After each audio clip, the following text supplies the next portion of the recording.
Quelle attitude déroutante! Jésus prend l'homme au niveau du désir qui le tenaille. Ici, la guérison corporelle, pour lui révéler ce qu'il n'oserait pas désirer de lui-même, l'immensité du don que Dieu est prêt à lui faire, la rémission des péchés. Acte 10, 43. Il déborde volontairement le champ de la guérison corporelle pour amener les esprits à se tendre vers la plénitude du salut. Mais alors éclate le malentendu et même le scandale, car il semble revendiquer des pouvoirs réservés à Dieu seul.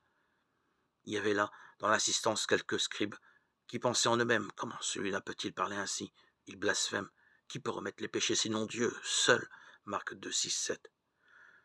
Pour lever l'incompréhension et faire saisir quelle est sa mission, Jésus condescend alors à signifier par un miracle le mystère de la rémission des péchés, qu'il a charge d'annoncer par sa mort et sa résurrection. Il guérit le paralytique, mais, semble-t-il, presque à contre-cœur, et seulement pour introduire les assistants au seul niveau qui lui tienne à cœur, celui du pardon accordé par Dieu aux pécheurs. Quel est le plus facile de dire au paralytique: tes péchés sont remis, ou de lui dire: lève-toi, prends ton grabat et marche? Marc 2, 9. Jésus ici laisse entendre qu'il est le Fils de l'homme. De Daniel, chapitre 7, 14. Et intronisé dans la gloire. Le pouvoir lui fut donné, et toutes les nations de la terre, selon leur race et toute leur gloire, lui rendent hommage. Et son pouvoir est un pouvoir éternel.